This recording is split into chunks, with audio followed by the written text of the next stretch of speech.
What's up, guys? We are back with another Super 7 Ultimates ThunderCats review, and we're taking a look at a wave that is a little bit different. We're sort of skipping a normal mainline wave, and we're going to an army builder wave with the Reptilian. So we got 3 Reptilians. We're going to do them all in one video. We've got a Brute, we've got a Guard, and we've got a Warrior. They're all similar, but they're all unique at the same time, and they're all built on the Slithe body, which is just fantastic in my eyes because that figure is one of the best Ultimates in general, not just best ThunderCats figures. So there's definitely some cool stuff in these boxes. Now all 3 of them are basically the same in terms of how they're presented, and you get the slipcover still, so you get the Mum-Ra slipcover for the bad guys. Pop that slipcover off, of course, and then you've got your figure there in the window. You've got our ThunderCats logo down there on the bottom, more of that black and red LJN inspired packaging, and then the back of the box gives you some artwork of your respective figure as well as a write-up for the Reptilians. So yeah, let's do it. Let's pull them out and take a look.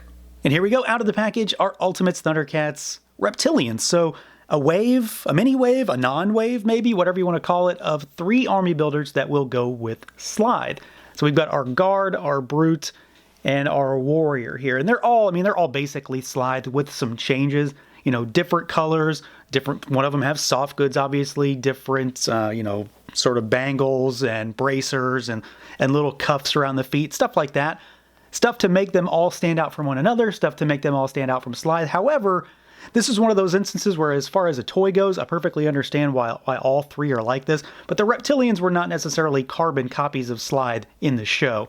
So, you know, it's kind of a give and take there. But Slithe is a really, really good example of what's right with Ultimates, so it's not necessarily the biggest deal either. So let's quickly see what these guys can do, see how they move around. They're all the same, of course, and if you've got Slithe, you know exactly what to expect. So they've got heads that can look up and down, and, you know, they jut forward. They're kind of tight, too, but they can look down really, really well, and they look up pretty good. Really nice tilt side to side, like that's really good.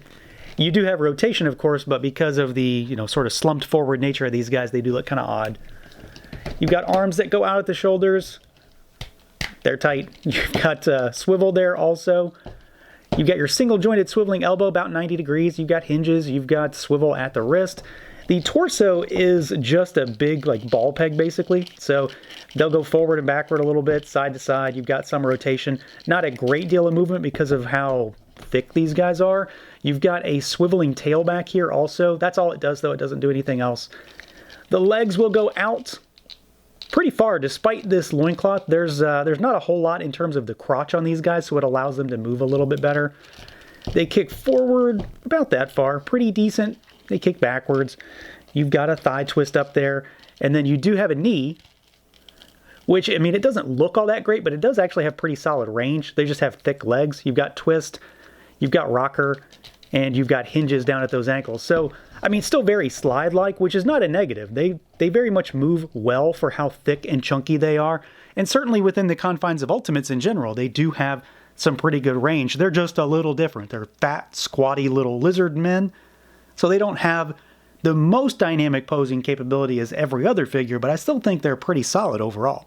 Now, as far as the overall look and feel, there sort of is and isn't a lot to talk about here. They're still the same figure that you've experienced with Slithe, but they're all different at the same time, and they're all different from one another in sort of small ways, which I guess, you know, plays up the idea of wanting to have this entire set, this full wave, rather than just maybe piecemealing it out. So the Guard, the Brute, and the Warrior here, you know, they're all different colors. These 2 are pretty similar, but they're not the same color. This guy's a little bit of a deeper green. We've got our Brute in the middle, which is the odd man out with his sort of mud-like color scheme, which I do really like. You've got soft goods on your Guard with a twine belt. He's got an asymmetrical look with his gauntlet. This thing fits really, really well. No issue with it. It's not even remotely going to come off unless you really want it to. You've got some bright colors down there at the ankles. These 2 have their furry loincloths with different kind of getups, though. He's got the single pauldron on the right, and this guy just has like a single suspender that's going over. And then they've got different kind of sort of ankle bracers down there at the bottom. He's got different wrist bracers, and then this guy's got 2 full gauntlets instead of just 1. Obviously, there is some shared parts when it comes to the heads as well. So these 2 have a shared head sculpt, which I think is a very Reptilian, a very Slithe look, like a very smug kind of expression. And then this guy, the Warrior, has got this very sort of excited but maybe slightly, you know, angry expression going on, which I really like. They do have alternate head sculpts that'll give us some different looks also.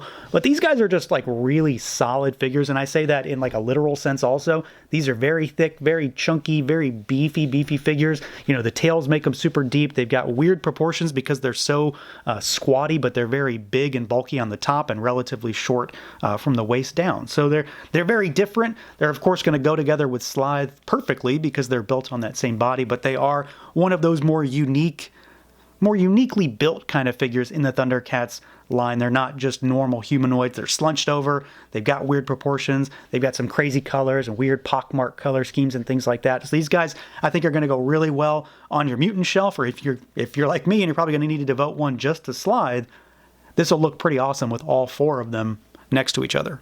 Now, as far as accessories goes, there's not a whole lot with these, and I suppose that makes sense, right? There's really not a whole lot of instances where these guys would have needed much. So to start with, we do get an extra set of hands with each figure, so they've got slightly expressive gripping hands, if that makes any sense, on them in the box, and then you each get a set of regular gripping hands, which are tighter and better suited for their accessories. Each figure will have 4 total hands, and then they all come with an extra head sculpt. So our guard comes with the same head sculpt that the warrior comes with in his color scheme, and then these two both come with a different head sculpt that is just a slightly different expression. Mouth slightly open, eyes are a little bit more open as well. So you do have some options when it comes to displaying these guys and in terms of what head sculpt you're going to go with.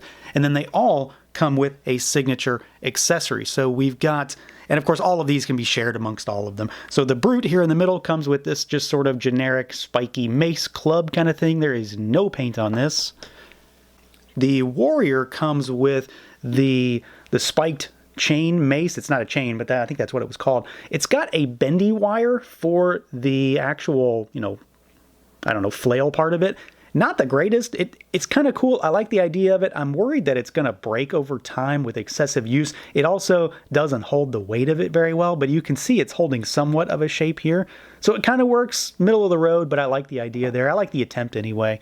And then the guard comes with a different club, which just looks like a gnarled piece of wood or something, but it's white. And this does have a little bit of a wash on it to bring out some of that detail. So they don't have a ton of stuff. Again, I don't really know that there is much need. Maybe some guns would have been nice, because the Reptilians definitely used, you know, like the laser rifles and things like that. But I do think like more melee, brutish kind of weapons work better with these guys overall. So good stuff all around in terms of heads. Not as many hands as I would have liked, but enough when it comes to their weapons. So yeah, overall, this is a really solid set of figures, but this is one of those things that's like, it's not necessarily for everybody. You don't have to have some nameless grunt reptilians on your shelf to be complete with ThunderCats, but it's a nice way to beef up your mutants, beef up your bad guys, and it's something that you see in tons of episodes. It's a mainstay of ThunderCats is those generic mutants, so it's kind of cool to be able to get them in figure form, even if they weren't necessarily carbon copies of Slithe. I understand from a toy perspective, and for Ultimates, why we would probably never get anything else. So I do like the idea of just being able to get them built on a really solid figure to begin with, and then they've changed them up just enough to make them all unique from Slithe and unique from themselves. So that's going to do it for this look at the Super 7 Ultimates ThunderCats Reptilians. Let me know what you guys think. Feel free to like, comment, subscribe, and share, and until next time.